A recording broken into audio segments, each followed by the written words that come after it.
Even though this team is coming out of the open bracket, they're riding on the clout that, hey, they might very well be a favorite to get through their pool. Well, of course, we're talking about the champion of Miami in the Boys. The UK squad, mostly dealing with a couple of former pros that were just recently dropped, are looking to make some waves in Pool A, and goodness, do I think they can, as we take a look into the Boys coming up in this episode.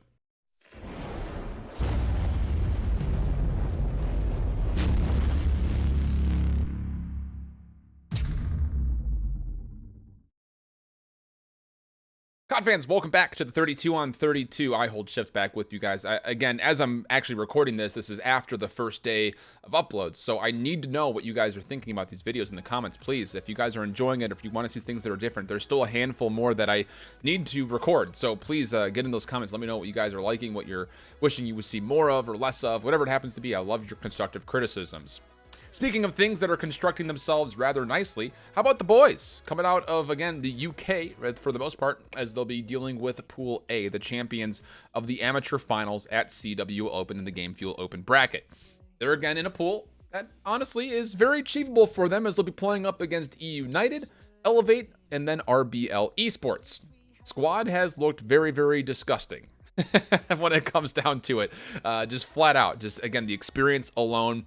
Some of the most long-standing CWL players are on this roster, and beyond that, you're also dealing with a couple other add-ins that have been very close to making the CWL or were at the PLQ. So when you take a look at the roster, just generally from this pool page, Quicker, Shawnee, Bance, Nasty, and Shane. I'm sure 3 of those 5 are extremely familiar to you if you've been even remotely following along with the EU scene. Of course, Shawnee, Bance, more formerly of Reciprocity and Units. And then Quicker, who was, again, the face, quite literally, of Team Sween.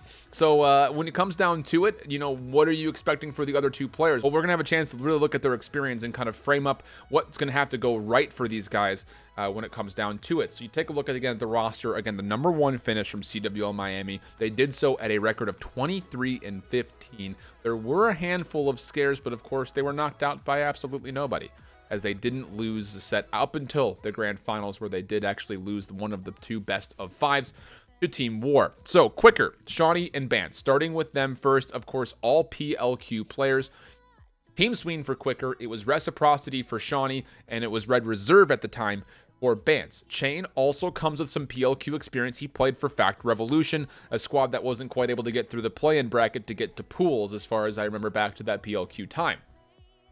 At London, that's when we start seeing things swip up, because again, for Shawnee and Bance, just label them Reciprocity all the way through, and then Red Reserve at the PLQ Vegas, Red Reserve at Fort Worth, and then it was Denial at London, and then Units at Anaheim for Bance. But for the other 3 players, Quicker did play under the same identity as Team Sween at Fort Worth, finishing top 8.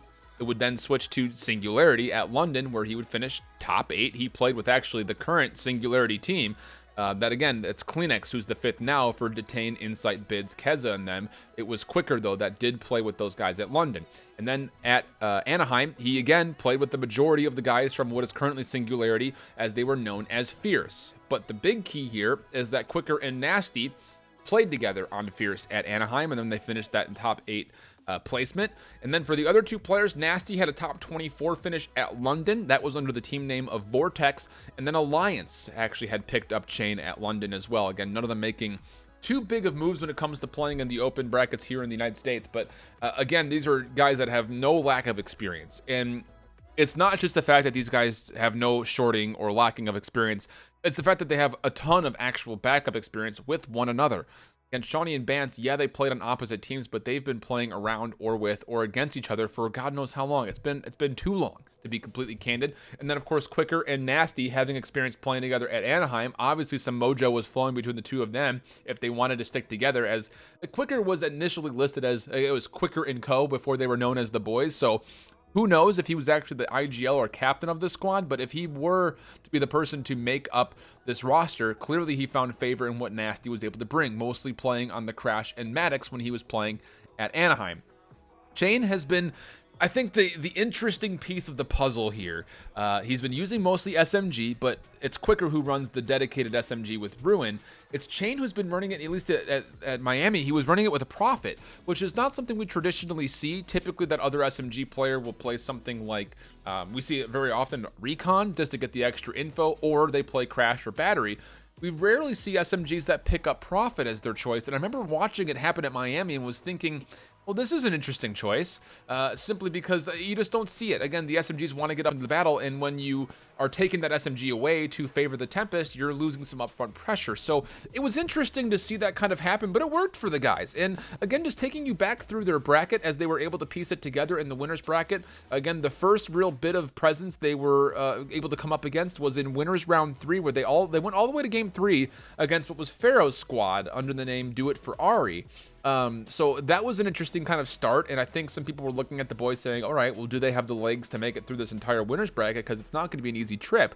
The boys were actually the squad to take down RBL Esports in round 4 of the winners bracket. That would have gotten them the qualification spot. So again, experience versus RBL Esports in this pool, as they found themselves a map 4 win there for the 3-1. But then they went to game 5 versus Aspire, which they were able to eke out in the search and destroy, and a game 5 against Mazer, which they were able to again eke out and find their way through. Then they would face up against in the winners finals Team War, where they found a much more convincing 3-1 win before they would actually drop the first best of 5 in 5 maps of the grand finals. They would then come back and win the second best of 5 again in game 5. So here are my takeaways from that in specific as you take a look again back at this pool. At least consider it. The search and destroy must be very great for this team. Again, to be able to capitalize on a number of map 5 wins, you got to be feeling pretty good about that. It just comes down to, is this team able to figure out what roles they actually wanted to run at Miami? Again, the things that I mentioned and listed were essentially what we saw then. A lot of things, and as we've heard from a number of players, a lot of things have changed as far as who's running what, not only in weapons, but also more importantly in specialists. So for the boys, do they have that figured out? I think is the biggest question, because if they do not, and they're still just worrying about themselves, well, then you take a look back at this pool and you get a little bit worrisome, I think, as far as their chances against a team like eUnited.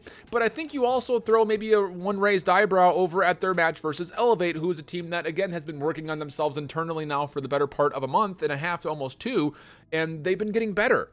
So I think there's a lot of things to kind of keep in mind. This is a pool that I think is really dominated by search and destroy as well. I mean, the boys obviously being very good at it. Elevate, that's currently, at least at the time at Miami, that was their best mode.